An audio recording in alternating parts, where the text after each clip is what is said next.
Hi everyone, what you're about to hear is the pilot episode for our brand new spin-off podcast series here at Idiomatic.com.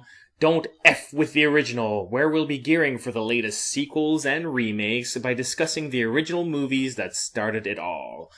Our series officially starts next Monday when we'll talk about G.I. Joe, but we thought we'd give you a sneak preview of the themes we'll be discussing throughout the series with this conversation about remakes in general. Enjoy.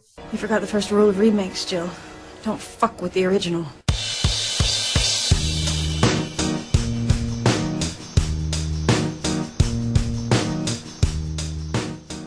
Hey everybody, welcome to Don't F with the Original!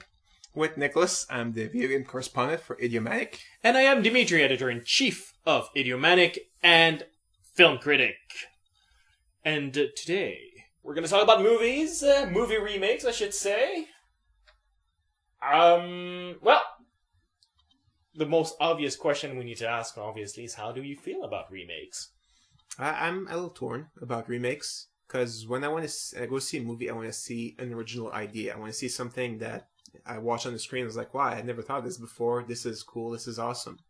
So if I go see a remake, I've already kind of know what's happening, and the idea's already been done. They're just remaking it. I kind of lose that sense of, wow, I want to see something new and original, and I don't quite like it. How true is that, though? Because that's something everybody says. I go to the movies and I want to see something original.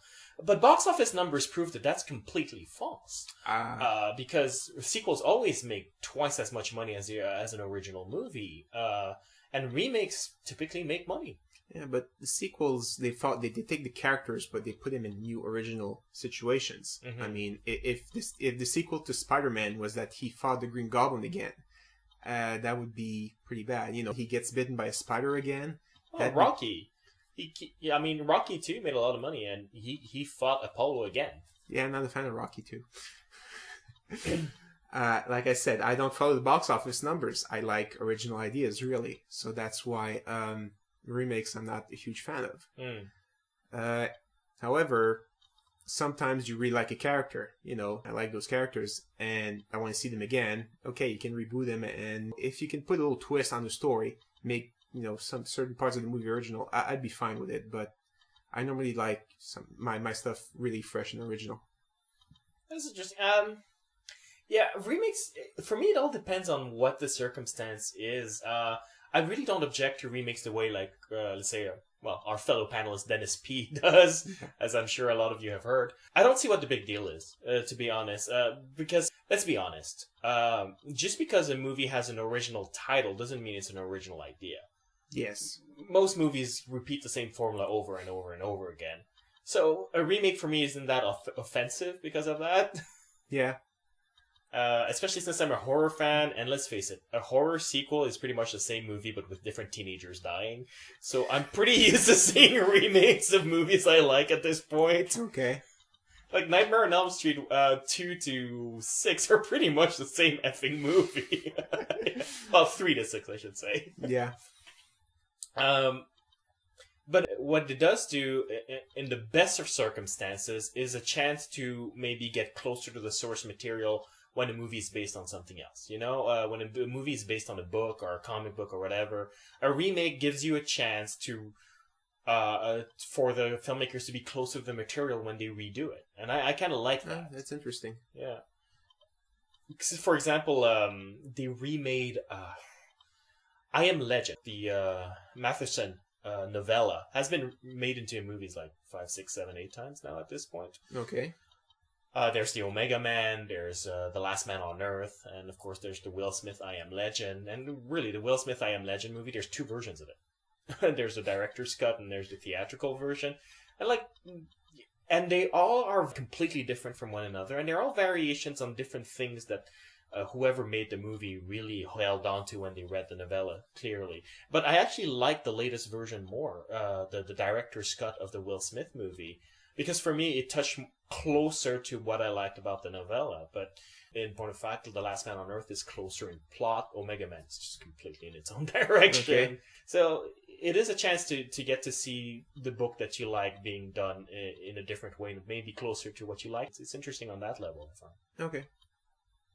Also, it brings attention to the original. That's one thing that I like. Because, you have these hidden gems that you talk about. It's like, oh, when was that made? Oh, it's in 1977? Yeah, I'm not watching that. But suddenly there's a remake being made of it, and suddenly it's like, oh, the original was so much better. Did you watch it? Yeah, I watched it, and now I love it. It's like, because people really want to bitch on the remake, they suddenly go see those gems of original movies. Okay. I take that. Yeah. I don't know. Since like I said, I like original ideas. If I see a remake, I might go see the original because I've just seen the story, and I might just see the exact same thing roughly. If it's been a while since I've seen, the movie and they remake it, I might go see it. It's not fresh in my mind, but I'm really a fan of new ideas. That's why I'm not a big, box office guy. Because like you said, movies are the same over and over and over again. So I don't go to the movies that much anymore. That's good that you're hosting the podcast with me about movies then. Awesome. I like original movies, so I'll go watch those. But, yeah, I mean, whether or not we like them, let's face it, that's pretty much all there is these days. We're doing Don't F with the original because there's so many remakes coming out. Why do you think that is? Like, why is everything a reboot or a remake these days? Because original ideas are hard to come by, I'm guessing. Yeah, but as we established, you can name your movie something else and still do the same thing. Like, how many buddy cop movies can you get that pretend not to be Lethal Weapon? It's a good point, I'm guessing, but I mean, it's a sure thing. The original probably got some success, and I guess those movie makers like a sure thing. So if the original made success, we're just going to remake it, make it more modern, more attuned to today's crowd. It's going to do great as well. So it's a sure buck. Yeah, I agree with you. It has to be money, but why is it making more money? Because remakes do make more money than, original movies, unless they're good, or they get good word of mouth, or they have big actors related to them. Remakes attract people. That's why Hollywood does them. But why? They make more money because movies now make more money, is what I'm guessing. No, I don't mean more money than the original. Sorry, okay. I meant more money than a movie with an original title. Let's take Karate Kid. Yeah. Now, that's actually a worthy remake, I understand, but the kid does kung fu. He's in China. He's not in America. And it's pretty much a, pretty tried and true formula at this point, the kid in the competition and all of that. We've had like a gazillion movies in the 80s and 90s that have that exact same plot. There was no reason for them to actually buy the name The Karate Kid. They could have just ripped off The Karate Kid and just called it their own thing. Nobody would have been able to sue them. So you know that the producers expressly bought the name The Karate Kid so that they could bank on it. Because that name, just the name alone, has monetary value. So, and why is that, is what I'm asking. I think what you just said is just maybe a marketing thing. Like, The Karate Kid had success in the past. They're remaking it. The Karate Kid, it sounds familiar to people. It's a name they recognize. So, well, we might as well go and see it. Because, the first one was enjoyable. That one's probably going to be enjoyable as well. I mean, it's trying to associate, how they feel with the first one with the new one. Do you think it's a trend that's going to keep going, or is it going to stop? Like, more and more movies are 3D now, but is that going to keep going, or is that going to hopefully stop? I think it's going to cycle. I think it's going to cycle. I think it's going to be like 3D. Like 3D keeps appearing every 15 years or so. Okay. Because everybody's talking about 3D as it's the new step. It's like. But, come on. There was 3D in the 90s and late 80s. There was 3Ds in the 50s. It's nothing new. Maybe it's going to stick this time, maybe not. But 3D's not new to cinema in any real way. It's just better right now than it used to be because it's not using the red-blue thing. Yeah, and remakes is the same thing. So... Did they cycle? I mean, remakes are not new, obviously. There were remakes before, but, this really constant wave of remakes, I think you're right. It might be a cycling. And for me, I think what's going on is that why it seems more prevalent today is because we're the first generation that spent our childhood in the blockbuster machine. The Hollywood model to make blockbusters started in the 70s with Steven Spielberg, where he made Jaws, and then there was Star Wars that came out, and then Indiana Jones, and then suddenly the Hollywood industry became this whole thing with synergy and making the big movie, the summer movie that everybody's going to see. We grew up in that. We grew up into this cinema era that directly appeals to us and tries to get us through marketing and everything and gets us to buy merchandise related to the movie, not just the movie. And now we're adults who can buy movie tickets for our families and everything. We're the main consumer that spend the most now. And I'm wondering if it's not a case of us trying to buy back our youth because we pathetically failed at our adulthoods. Wow, you're harsh. But I mean, which is just my colorful way of saying nostalgia. But yeah. Not gonna go see a remake ever again. I'm a success, man. But maybe. That's interesting. Yeah.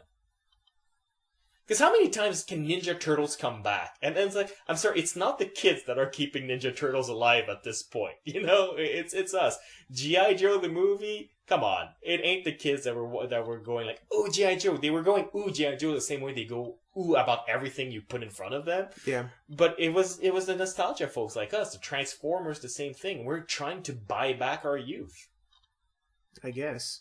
Any remakes that you like, actually? Sure, I mean, I like The Karate Kid. Oh, you saw The Karate Kid? Yeah. Yeah? Yeah. I was, did the scene where Jackie Chan, had to fight kids while not fighting them just fascinated me, so I had to watch it. It is an intriguing scene, isn't it, though? And I think they handle it, just perfectly. It's such a delicate measure where, one wrong move and I'm making fun of you for the rest of your career. Yeah.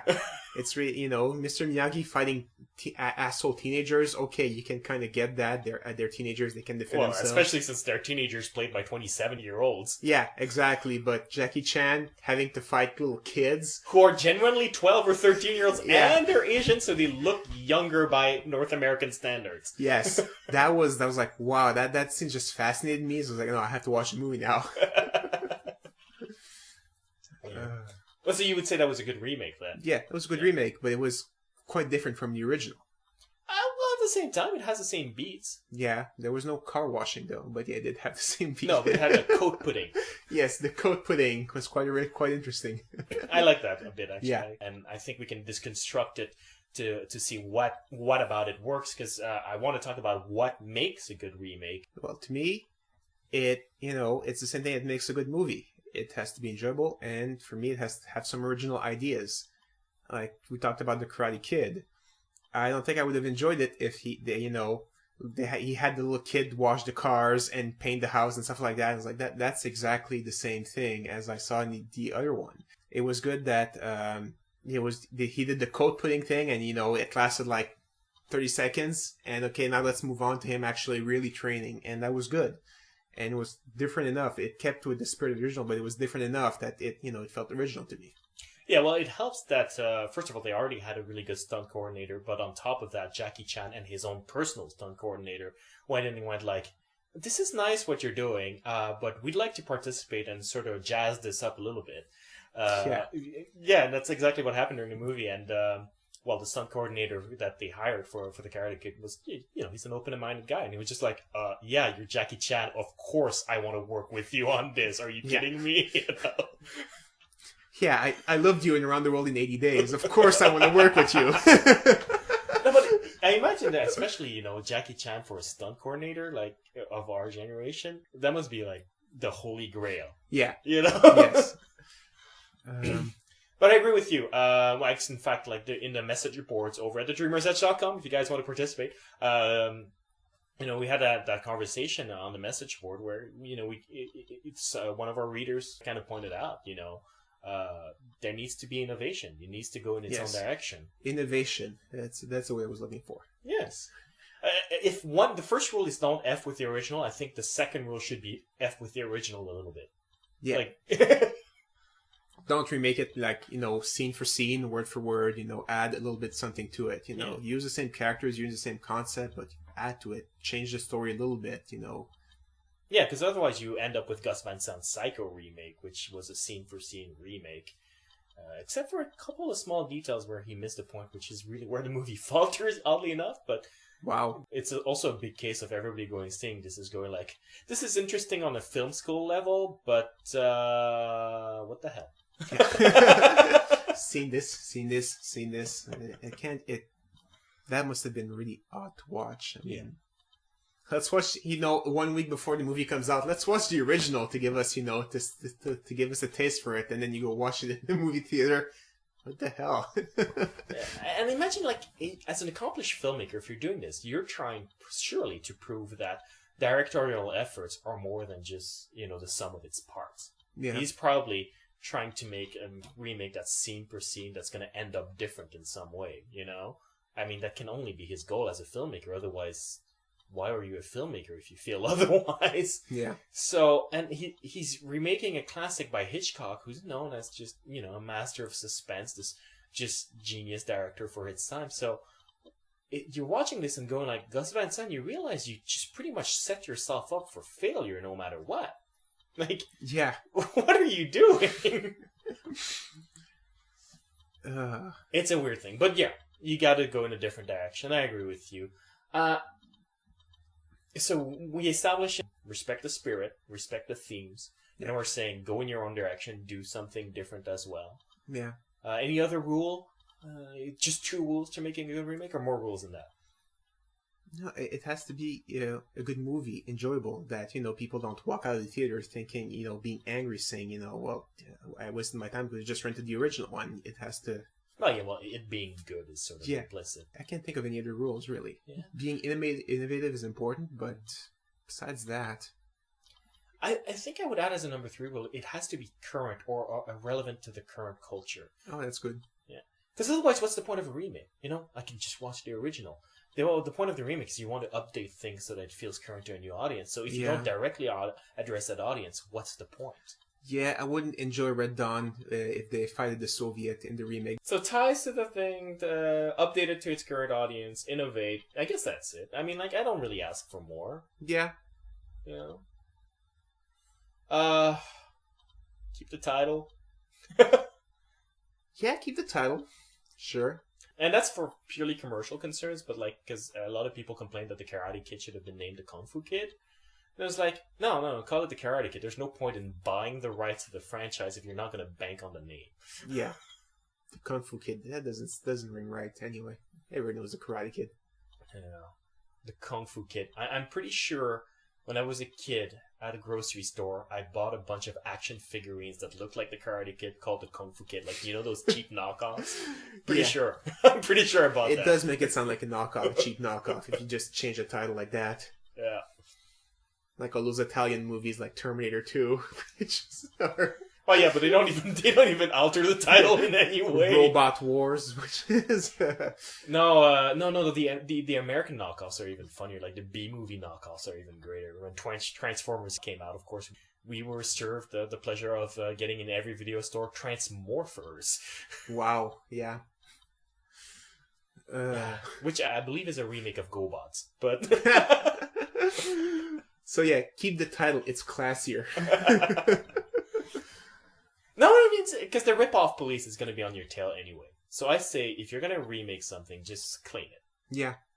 Just say claim it, or else people are going to say rip-off. So say it's a remake. Your 2 choices, remake or rip-off. Oh, you know what? There's a real rule. Because we have 3 rules. Here's a real 4th rule. Don't nod too much to the original. Like the wink-wink nods, they annoy me to no end. They're super distracting. Don't do that. Yeah. If you're going to make it once, make it subtle. That, people who are real fans of the original are like, oh, this is awesome. And, people that are just watching the movie are, have known about the original, but are just watching the movie to enjoy it. They're not taking off the movie completely by, a 10-second pause of the audience laughing because we just made a wink. It's awesome. Yeah, I mean, because the reboot of Star Trek, J.J. Abrams' reboot of Star Trek, I liked it a lot more than you did. And talking to more people, I realized... people who are fans of Star Trek hate the crap out of it, And people who are just sort of casually know Star Trek but aren't particularly attached to it really love the new Star Trek. And it occurred to me why. It's because they keep nodding to the original series every 5 seconds. Now, because I don't know the original series that much, it all went over my head, so I got to enjoy the movie. But I got to rewatch it with you, and every 5 minutes I could see your face going like groaning and rolling your eyes. I get it. Yeah, pretty much. That was distracting. And it wasn't even a remake. It was a continuation in alternate dimension, but whatever. The winks were just, okay, enough. I think it's a reboot. I think it's one of those movies that are trying to eat their cake and have it too. Yeah, it's true. It's a reboot that's claiming to continue the story. Yeah, but it really was like, okay, enough. Okay, let's move on. Come on. Yeah, see, it all flew over my head. And I caught a couple of Wrath of Khan references, but that's pretty much it, man.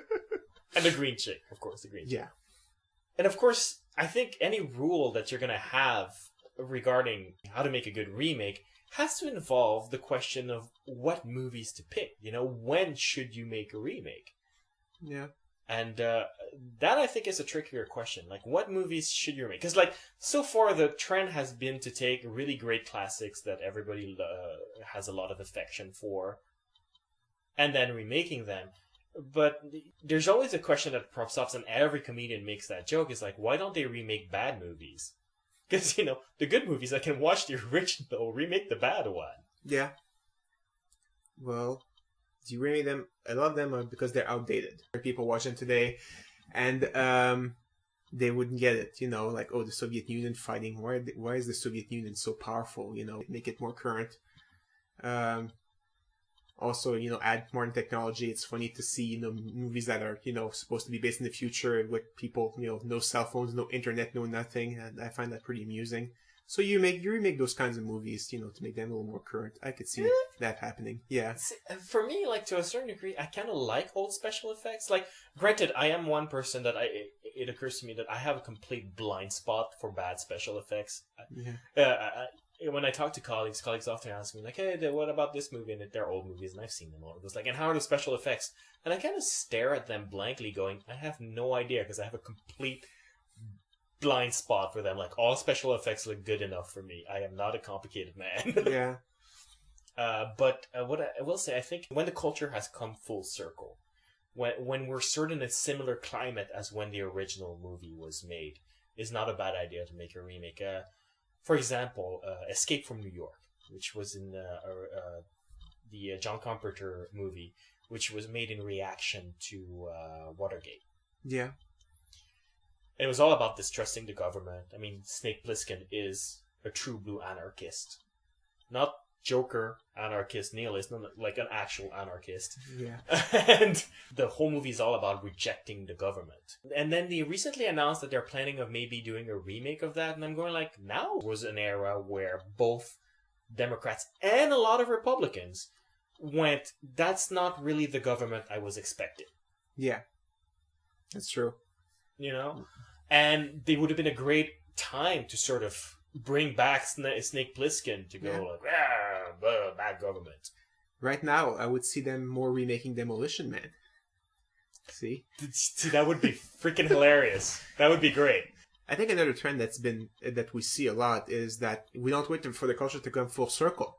They just kind of mess up one movie and they said, let's remake it immediately. Oh, like Spider-Man. Like Spider-Man or X-Men. It's like the third movie. X-Men is a prequel. Yeah, but they're probably going to reboot it from there. But like Spider-Man, the third one was just like, fan reaction was very, very bad for it, and it was not a great movie. So let's just reboot immediately while the superhero genre is hot right now, and let's make some movie with it. So they're just rebooting them now. So not even waiting for it for, you know, superhero movies to go out of style and come back. Let's just do it now. Yeah, well, Batman: The Dark Knight, the Christopher Nolan movie, and he announced with David Goyer that it's going to be the last. They're not interested in doing it anymore, and they're like, we're concluding our Batman story. Of course, there's going to be Batman movies afterwards, but we're not going to be involved. Okay. And Warner Brothers went out immediately going, we're going to continue the series and reboot it immediately immediately after for like that date, and it's like barely a couple of years after. Wow. And you're like, really? You're not? You have no plans on letting it res? You know? Because like with the X-Men franchise, I understand where it comes from. Because Fox holds the X-Men license from Marvel as long as they can use it. So they kind of need to pop out movies regularly to make sure that they never lose that license. And Marvel is actively trying to get it back because they're trying to get back all their superhero licenses. Yeah. So they want to keep moving so that they can keep the license. The same thing with Spider-Man. Sony has the license, and as long as they produce movies, they don't have to give it back to Marvel. So I understand where that comes from. It's a completely financial concern. But with Warner Brothers and Batman, like, Time Warner is the same company. It owns DC, so that's not really an issue. Yeah. Or one I don't agree with, like the Hulk. That was a great movie. Like, was it 2 years later? The Hulk. No, it's longer than that. Really? Yeah. I thought it was pretty. Yeah, it was insane. A really short time. It like really reboot right now. Well, let's see. Hulk was what, 2003, 2004? Yeah. And Incredible Hulk was what, 2009? I think. Oh, it was early 2008. 2008. Well, earliest 2008. Yeah. It's the earliest. Okay, so it's 5-6 years, but it's still a very very short time for a reboot. Mm. And that, to me, that was like, wow, really? Like, I still remember the first one. It's still, it's not outdated, it's still in modern time. It's not like Hulk is fighting the Soviets or the Nazis, it's in modern time. It's perfectly fine, and I really enjoyed it. So to me, it was a shock that really reboot right now. Yeah, because there's more space between the Alien sequels than between those two Hulk movies. Yeah. It's just an odd thing. But although they made a movie that doesn't necessarily reboot the thing. They don't openly contradict anything that happens in Hulk. Yeah, that's true. So, but they were kind of claiming it was like it's a reboot. It's that's to appease the fans. Because the comic book fans, well, the vocal comic book fans, I should say, because I'm a comic book fan and I like the Hulk. Yeah. But the vocal comic book fans are sort of poo-pooing on Ang Lee's Hulk all over the place. Yeah. Although, I mean, not for nothing, but like part of me feels there might be a racial component in it. Oh, I'm not kidding, because on the message boards, that's how it comes across. And I would never have said that. Like, I'm not a big like everything is a racist conspiracy theorist kind of guy. But Nick is looking at me going like, "Yes, you are." Well, I didn't think so first, but now more and more now, really. No, but if you go on message boards, like for websites like Newsarama and Comic Book Resources, the number of postings that go like, they should never have let a chink handle the Hulk. The Hulk is about power, and these tiny dicks people can't do anything. And the number of comments like that was like, okay, wow. And especially since Ang Lee is, really Chinese in his filmmaking. Like, his approach to filmmaking is particularly Chinese. Yeah. It's not just that he's Chinese. Like, because like John Woo, he makes an American movie. It feels an awful lot like an American movie. Yeah. But Ang Lee, not so much. I guess. Yeah. And I'm wondering if they didn't want to pull Hulk more towards apple pie because of that fan reaction. Yeah, Hulk and apple pie, I can see them. Like... Hulk versus apple pie. Roar! Hulk smash apple pie. Yeah, Hulk now has to wash hands. Maybe, but still, it was like completely different cast, completely different. It really felt like a reboot, even though they don't contradict anything. They changed the whole cast, so it really felt like it was a reboot. And like 5 or 6 years afterwards, to me, it was mind-boggling. Yeah. Of course, I say it was pulling more towards apple pie, and that's the joke I was leading to, and it doesn't work anymore, so I'm probably going to delete the whole thing, but they were leading more towards apple pie with a French director. Really? Yeah, it's a French director. Oh, wow. I was totally making this whole point to deflate it at the end. Damn it. I missed it. Sorry. It's okay. It's okay. It was a complicated joke to pull off. Yeah, no, I agree with you. The Hulk, it came awfully close, and it's not the only example. I think my favorite is Nightmare on Elm Street. Really? Because the last Nightmare on Elm Street sequel from the original series was Freddy vs. Jason with Robert Englund. And it came out around 2003, 2002, I think. Yeah. Which is 8 years after the last Nightmare on Elm Street movie. Well, A New Nightmare, which wasn't even about Freddy. So the last Freddy movie actually came out somewhere around 94, I think. So that's like a full 8-9 years. Yeah. after, but they can still continue the series. But, 3-4 years later, you need a reboot. So what happened there? I don't know, maybe they thought, okay, we got some success with Jason versus Freddy, so let's start over, let's reboot it. There's some interest in the character, so... Yeah. Or else they could have made Freddy versus some other guy. I would have loved that. Freddy versus Ash from Evil Dead. That would have been awesome. Oh, I thought it was Freddy versus Ash from Pokemon. That would have been... Raichu! Whatever you do, Ash, do not use Clefairy. Oh. Whatever you do. You're taking Jigglypuff. Which one that puts people to sleep is Jigglypuff? Yeah. Oh, Clefairy is the one that heals. Clefairy also kind of puts... Clefairy uses the metronome. Okay, so he does put people to sleep. Oh, so I was thinking of the right Pokemon. Yeah, but in this series, it's mostly Jigglypuff that puts everybody to sleep. Yeah, really? It's a running gag every episode. He puts people to sleep. Okay. I am not up on my Pokemon anymore. I used to be pretty big on that, but... That's okay. Not too much. I stopped trying to catch them all. That's what happened, really. If you have any questions, comments you want to share with us, write us at mail@idiomanic.com or post a comment at idiomanic.com. We're also on Facebook. We're also on Twitter.